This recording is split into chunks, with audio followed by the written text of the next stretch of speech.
Hi guys, welcome back to another episode of BB Cars, and today's episode I'll be showing guys the GetGo Mercedes-Benz C180. So let's dive straight to this video right now.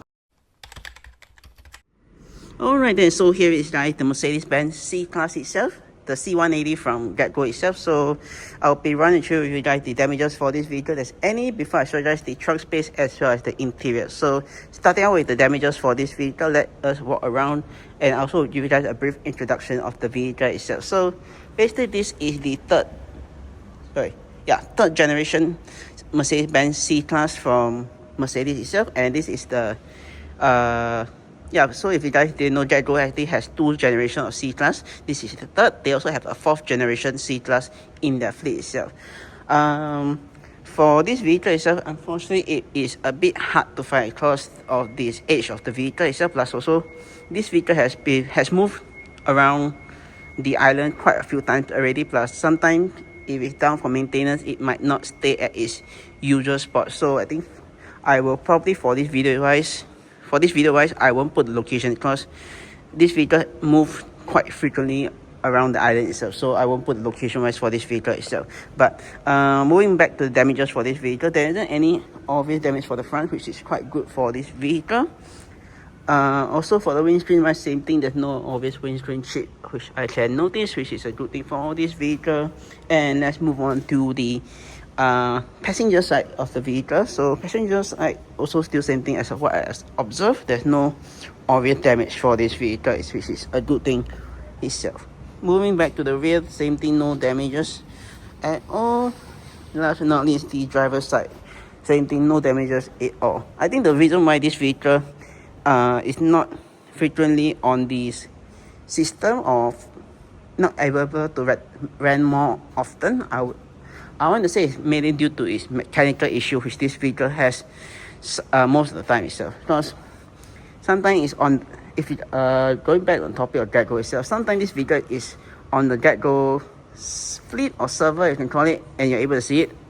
After a while it might not be there itself. So that's one issue this vehicle has itself. But going back on the vehicle itself, this is, if you guys didn't know, this is the facelifted, I'm going to repeat this again. This is the facelifted Mercedes-Benz C-Class itself. So what are the difference between this facelifted one and non-facelifted one? Well, one obvious thing is there's a new headlight as well.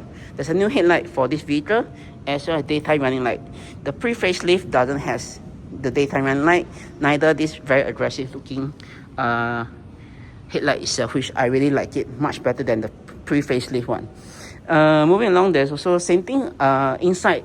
The interior also has some revised work to it, so to make it look very similar to the E-Class of that generation. So the E-Class I'm referring to is the one that I have already reviewed on my channel. So mainly the center compartment, which is the center area right here itself, mainly this part area is similar to the E-Class itself. So that's one thing.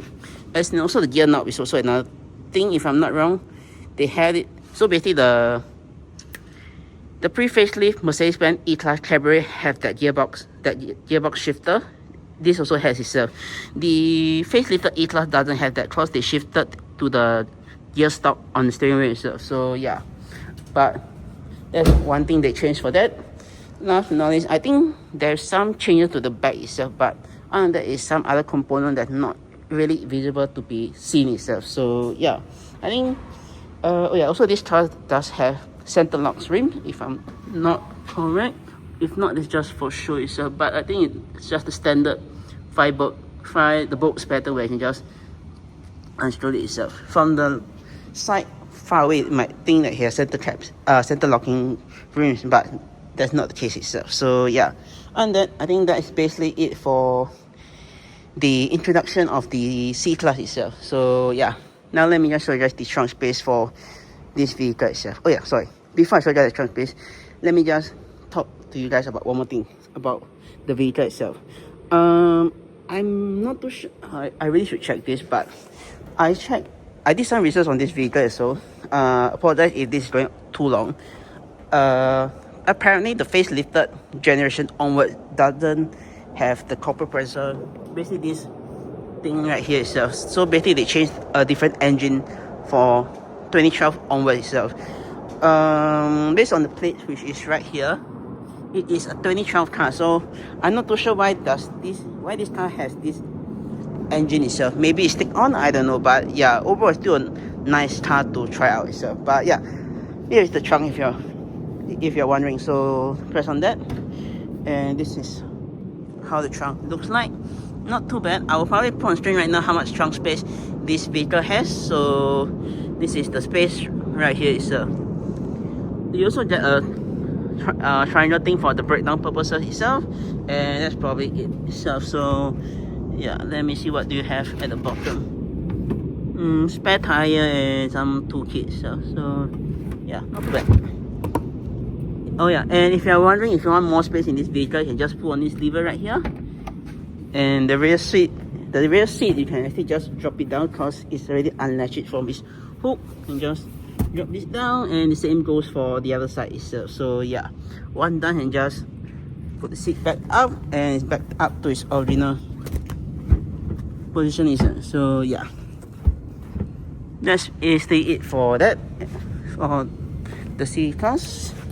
To close it up is very simple itself. Just need to press on this area and it will just close down itself. So yeah, that's basically it for the trunk space of the vehicle. If you're wondering where the fuel door is, well, it is on the right hand side behind the driver itself. So to access it, just need to press on this and you're able to fill it itself. And this is the recommended fuel itself, anyone wondering. So yeah, other than that, that's basically it for the car itself. Now let me just show you guys the rear of the car. Alright then, now let me just show you guys the rear of the Mercedes itself. So stepping right into the Mercedes itself, it is quite nice. I think yeah, nice is one thing I expect from a Mercedes itself, but it's also not that dirty. I think maybe the GetGo team clean up the interior before this or something, I don't know. But yeah, in the rear, what you are greeted will be, well, you get some storage space right here if you want to put your stuff. Same goes for the other side. I'm not too sure what this does, but it definitely probably does something, I don't know.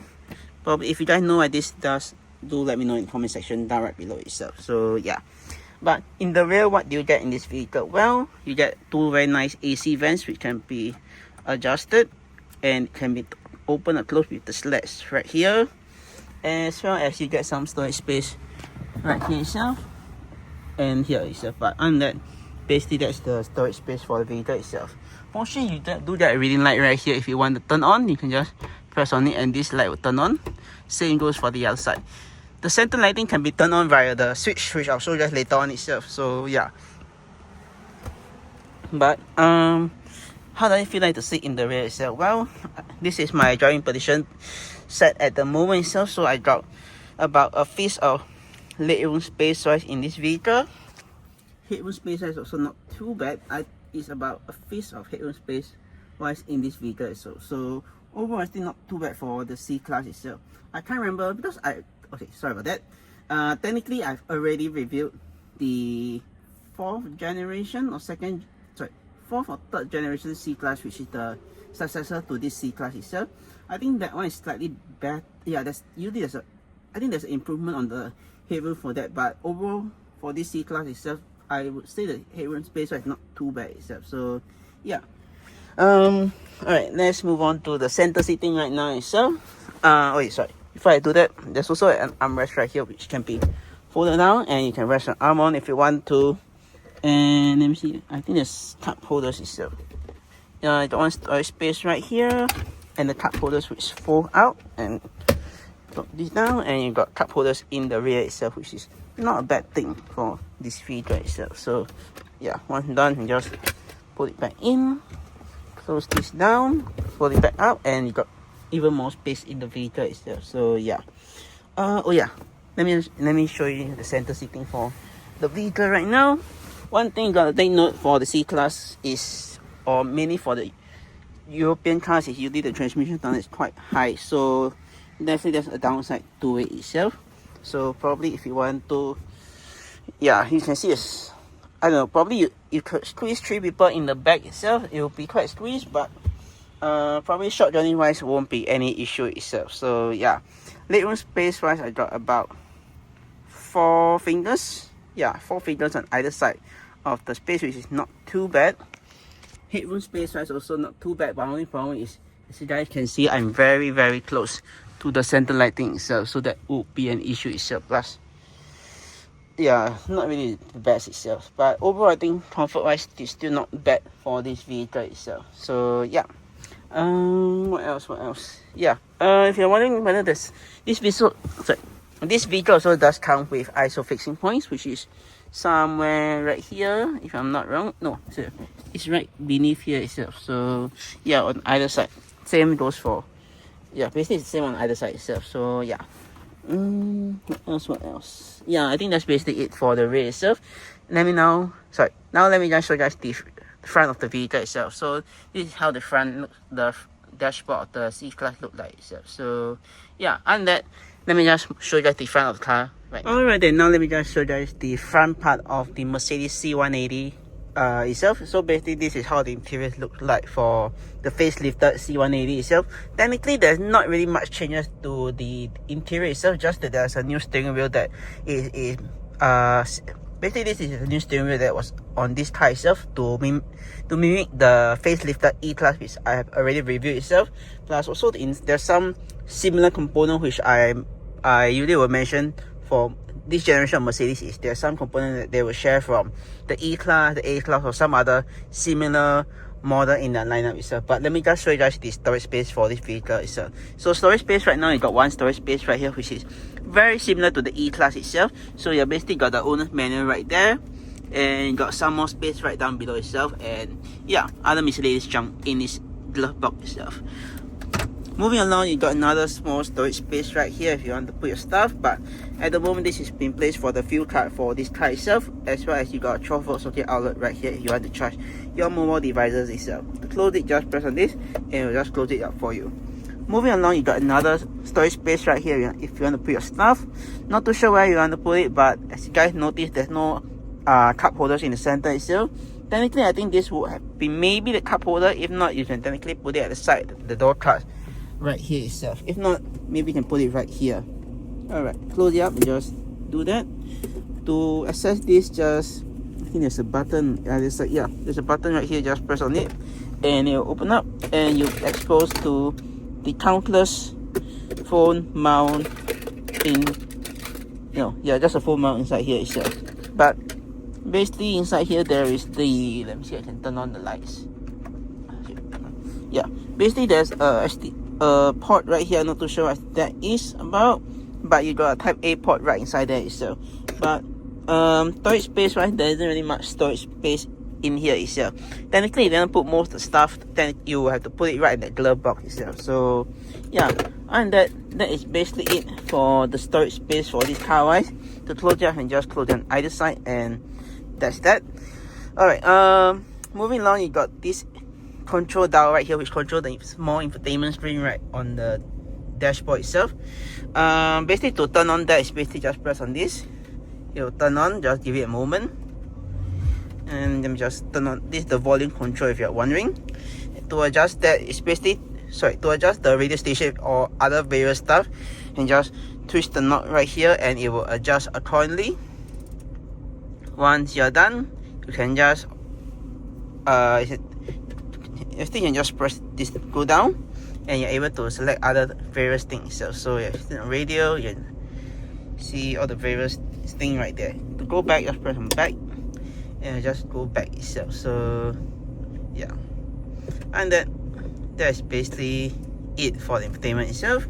You got various other shortcut keys right here itself. So if I were to go to press on the navigation, it'll just show here, but unfortunately there's no navigation for this car. Same goes for maybe display. If I want, I can click on that. Yeah, unfortunately there's not much to show here. You got the heat pad right here if let's say your phone is connected to the Bluetooth audio. If not, you can just listen to your own you probably will use your own phone for the navigation itself. So yeah, and that's basically that for the car itself. Turning off, just press this again and you got this for the radio station itself. So yeah, that's the infotainment itself.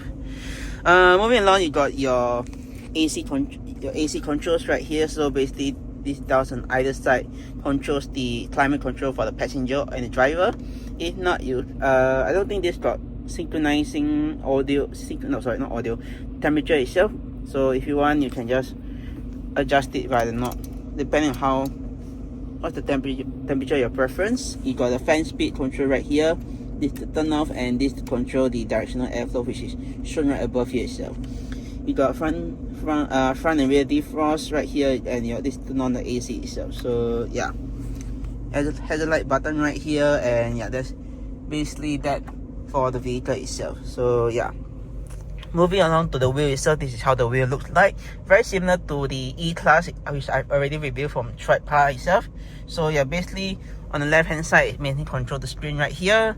This controls the infotainment itself. So yeah, starting on the left hand side, if you want to control the gauges right there, just press down and it will show you various trip information right here, distance to empty, your speedo, and the mileage itself.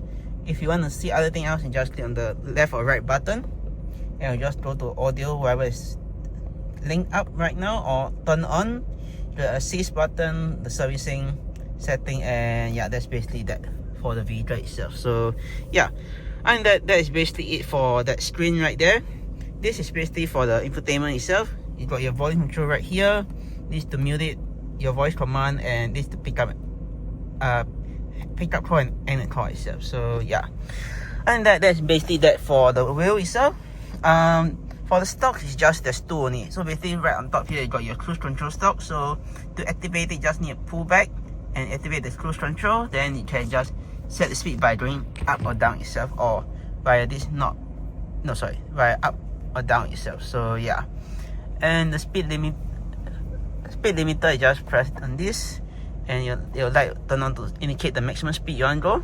So speed limit now at the moment is set to 30. If you want higher, and just go up, and you'll just go up itself. To turn off, just the other way around. Alright, right down here you got your indicators as well as your wiper controls switch. So indicator just down or up, and high beam just need to pull back to flash your high beams, and activate high beam just need to push forward itself. So yeah, wipers just need to pull on this and you watch the wipers itself. Unfortunately, there's no one side of the wipers itself, so if you want one side, just twist the knot outwards and inwards again, and that's basically one side of the wipers itself. So yeah, and that's basically it for the stocks on the vehicle. Moving along, you got your light control switch right here itself. So basically your various light control switches right here, your fog light, and your headlight dimming switch right here itself. So yeah, and right down below here you got your handbrake. So to release the foot handbrake, just need to pull on this and you release the foot handbrake itself, which is right here beside the not too far away from the brake itself. So yeah, all right, moving on. Sorry about that. Moving on, you got your 4 window switches right here, and this to prevent people from rolling down the windows. You got your mirror control switch right here itself, so left or right, you can just do so via pressing on this, then you just adjust by the knob. Once done, you can just press again or press in center to fold in the mirrors itself. So yeah, that's basically that, and that's basically it for the controls itself. Right here you got your door release handle to get out the vehicle, and your lock unlock function itself. Fortunately, you can't really see anything really because it's been used for a very long time already, so hence there's some, you might notice there's some imperfection in the switches itself. So yeah, lock, unlock, and yeah, right down below you just got trunk release lever. So this is another way to open up the trunk if you're wondering. So yeah, and then I think that's basically that for the gauges on the bottom. Moving along, you got a sun visor right here, which comes with a very nice mirror and a light which turn on when you open up the mirror. And this also can be swiveled to one side, the other side, which is just like that to block out the sun, and swivel back again itself. So yeah, and the same for the passenger side itself. So same thing, just like that. Alright, moving along, you just got your 2 individual reading light, which can be turned on. Oh yeah, just right down below here itself. So yeah, that's basically that itself. If you want the main light right here to be turned on, just press in the center and it'll turn on itself. And the rear reading light, if you want it to be turned on, you just press on that and the rear reading light will be turned on itself. this in the center is to prevent the light from awning when the doors are open itself. So yeah, and that's basically it for the vehicle itself. Last but not least, let me just show you guys how to adjust the wheel. So to adjust the wheel itself, you just do so via this lever right down below here. Just pull on that and you're able to adjust the steering wheel. Once done, you just push it back in and you're locked in itself. So yeah. Alright, moving on now, let me just show you guys the seat itself. So seat itself, there's this adjusting lumbar right here. If you were to pull on that, sorry, a secret storage space right here. If you want to put stuff, you can do so itself. So yeah. Next up, you got your let me just turn off the car itself. Alright, let me just show you guys the seat more closely. So yeah, basically you got two adjusting right here. This to adjust the height, and the back right here itself. And I think this to adjust the thing right here, which I'm not too sure what is it about, but you can just twist on that itself. So yeah. And that, yeah, that's basically that itself. If you're wondering how to access the engine compartment, well, it is usually there's a lever somewhere right down below here or here itself. So yeah, and that basically I won't show you guys that because it is hidden, quite hidden, so it's a bit hard to find it itself. But if you guys enjoy my video itself, do click on the subscribe button down right below to see more videos like this, or click subscribe and please see my 2 other videos. And with that, I'll see you guys in my next video. Peace.